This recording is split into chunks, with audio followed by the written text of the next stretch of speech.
How's it going, guys? Hope you guys are having a great week. So I'm back today with another game news related video, guys. This one today actually is focusing on Cyberpunk 2077 again. We've had quite a few updates really this week in terms of Cyberpunk. So I obviously want to touch in on it and obviously give you guys the news and just give my opinions on it. So as you all know, last week I uploaded a video, you'll find the link here, where I announced that Cyberpunk had officially been delayed and that CD Projekt Red had officially declared that the game was delayed from an April release window to a September release window in a public statement. CD Projekt Red obviously explained the reasoning behind this. They said one of the key reasons was that they just needed more time to polish the game and to really make it the best possible game it was, so they were taking an extra 5 months to be able to do that. As you guys all know, I had no problem with that whatsoever. I am behind CD Projekt 100%. As far as I'm concerned, this game is well worth the wait, and if we need to wait a couple more months for what looks to be an incredible game, I'm absolutely okay with that. Well, we also got some new news this week.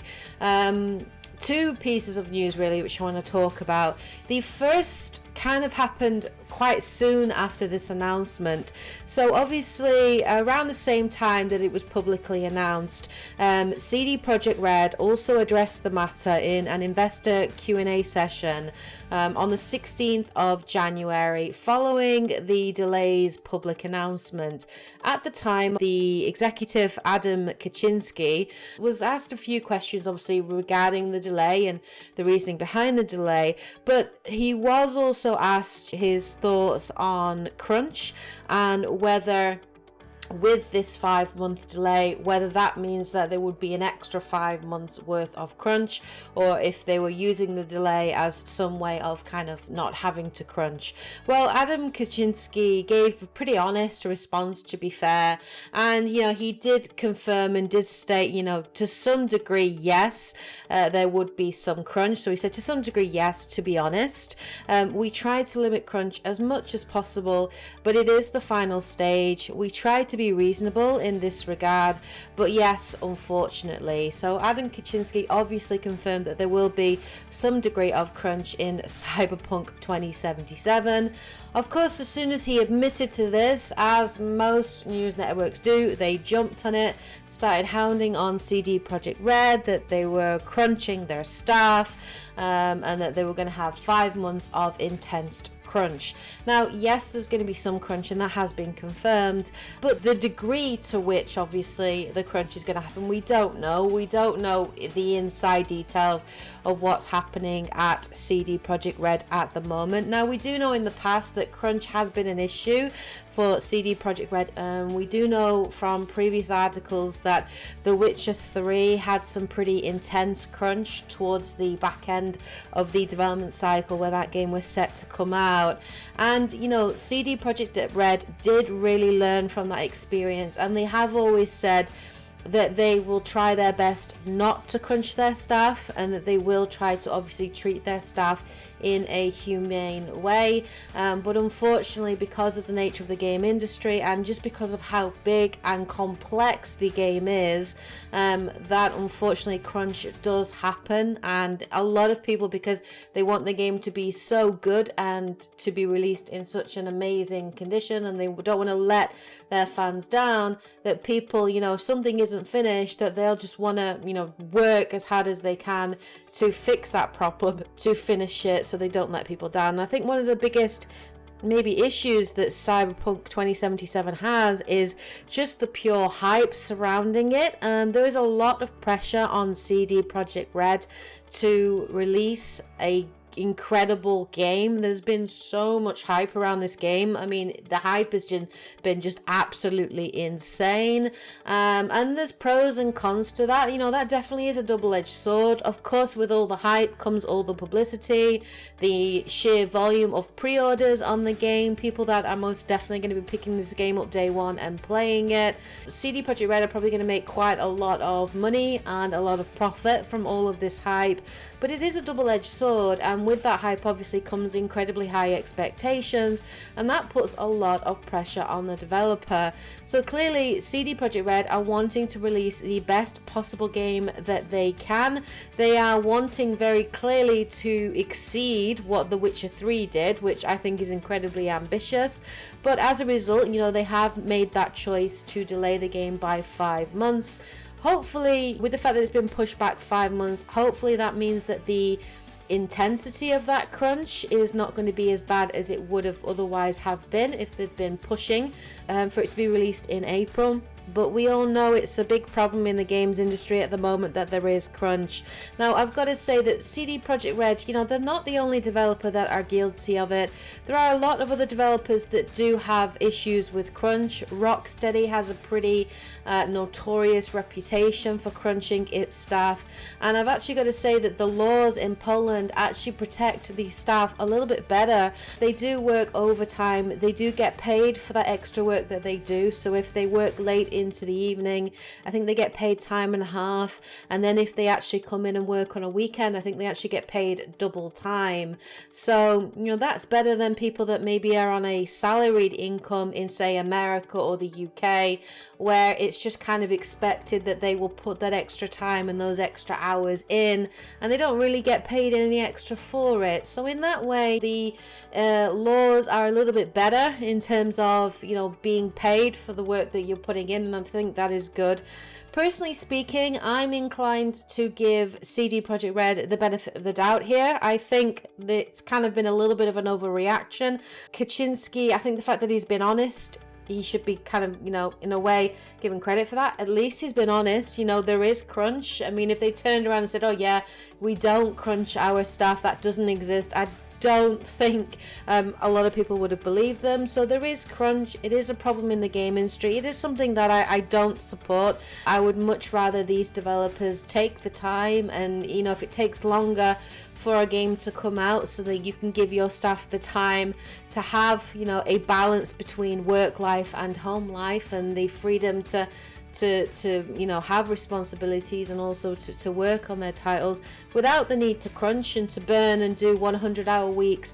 I'm all for that. I really do support it, but I am inclined to think that hopefully CD Projekt Red have learned their lessons from The Witcher 3, and hopefully that crunch is not going to be as intense as it had been with The Witcher 3. I really do hope they have learned from it, and obviously they have grown as a company and they do have, you know, a larger staff working on it. Obviously Cyberpunk 2077 is an incredibly complex, ambitious game with lots of moving parts and lots of issues that they're obviously trying to resolve to bring out a really good game. So that's the first thing I wanted to obviously talk about. The second piece of information that we got this week was an article that was published on Alt.char, and it talked about the reasons behind the delay on Cyberpunk 2077.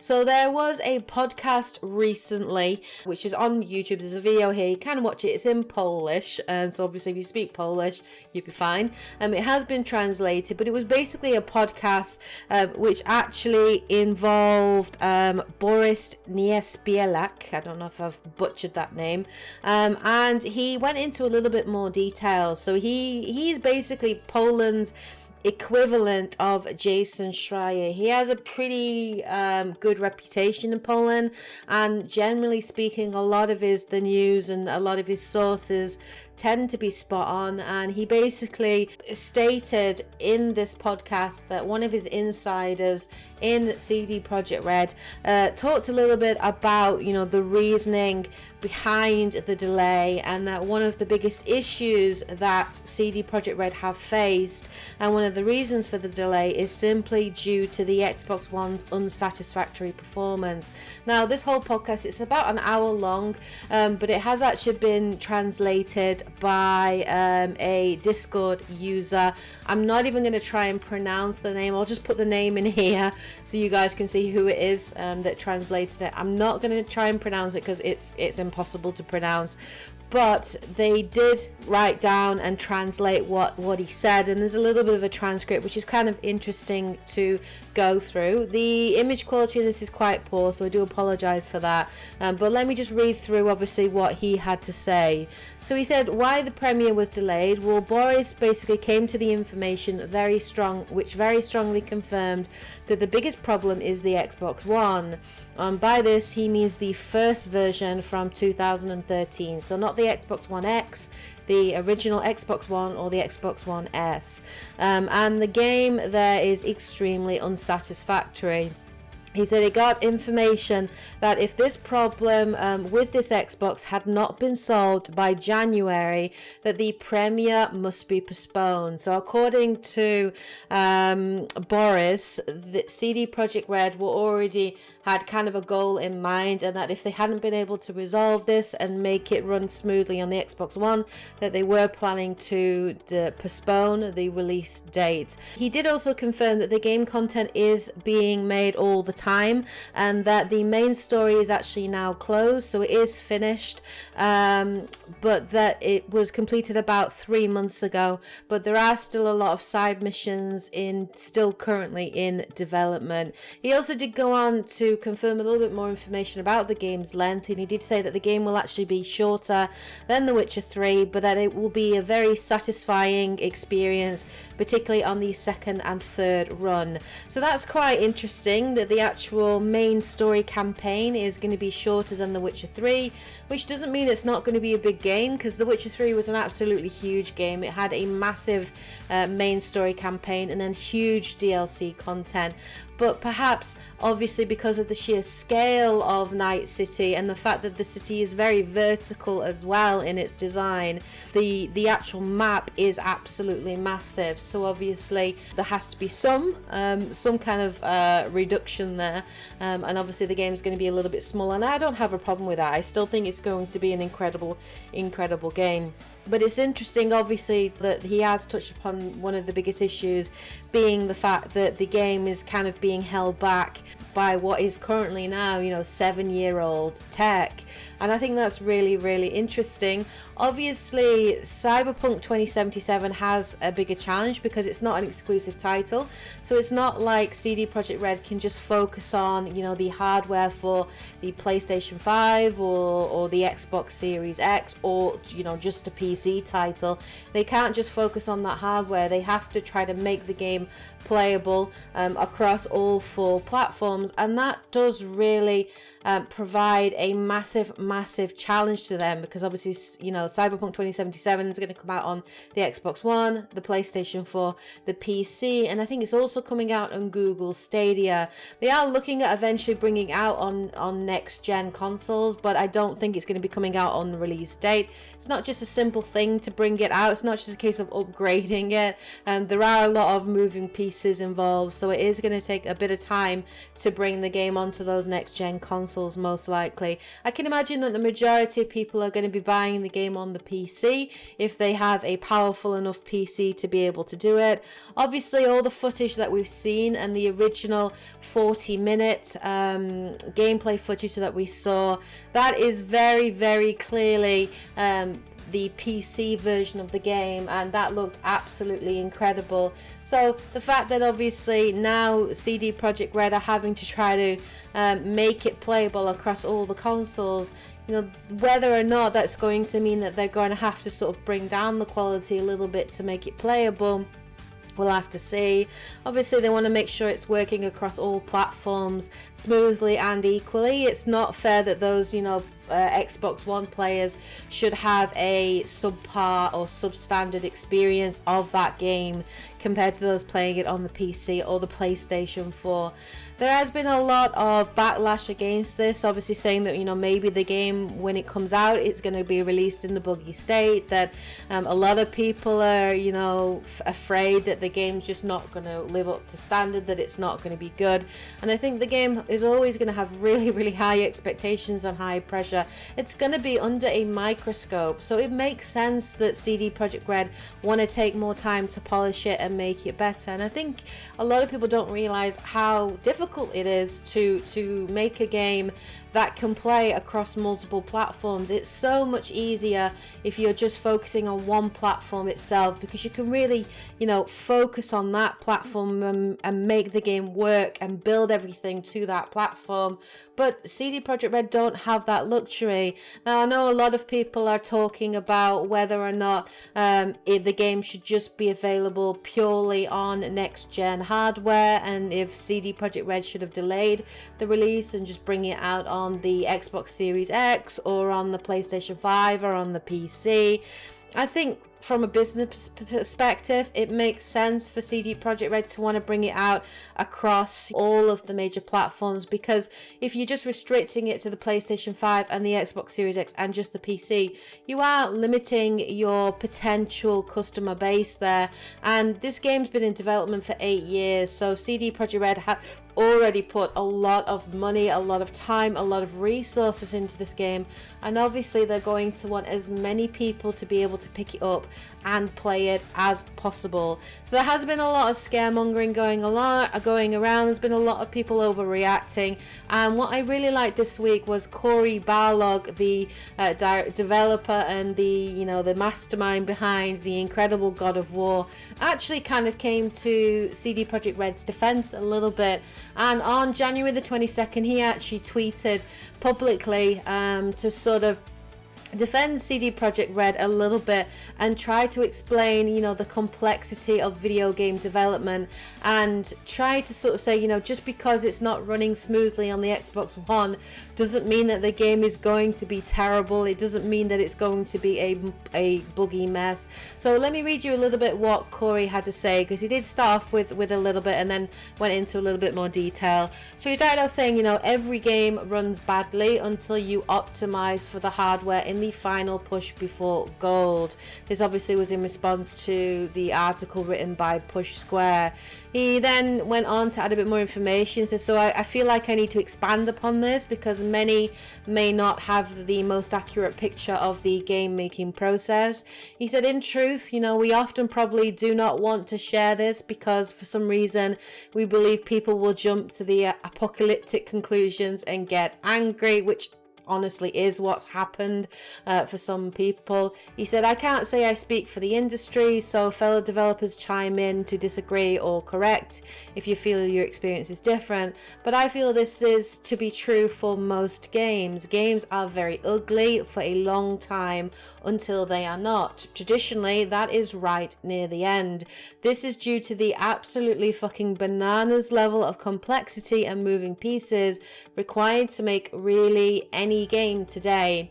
We are more often than not going on passion and belief that the vision of this buggy plus duct taped together thing is going to come together in the end. To me, there's nothing shameful or nefarious about the game not running well in development. We all obviously want to release the smoothest, most bug-free experience humanly possible, and sometimes we mostly succeed and sometimes we don't, but it is never because we did not try. So I really loved Cory's tweet there. I thought that was really great of him to sort of chime in and give his opinion on it, and I think he's spot on. CD Projekt Red still have 5 months to really fine-tune this game, and they're taking these extra 5 months now to do that. I mean, when we go back and look at God of War, I think even early on, Shuhei Yoshida actually ended up playing God of War and didn't like it. He said it was a complete mess, it was a total shambles, and that game, which now many consider to be a masterpiece, did come together, but it came together right at the end when all the pieces came together. And I think to some degree the way games are developed, they're a little bit like a jigsaw. So you have different areas, different departments working on different parts of the game. So you'll have your level designers, people working on your side content, people working on your main story, on your world, people working on the music and the audio and all sorts of things, and that all really comes together in the end when all those pieces fit together. And obviously, yes, CD Projekt Red are going to want to test their game and make sure that it runs smoothly across all the major platforms, and I don't blame them for wanting to bring it out on the PlayStation 4, Xbox One, PC and Stadia. I don't blame them for wanting to do that. From a business sense, it makes perfect sense that they would want the game to be available to as many players as possible. Do I think that maybe it might not look as good as, say, the original trailer did on the PC?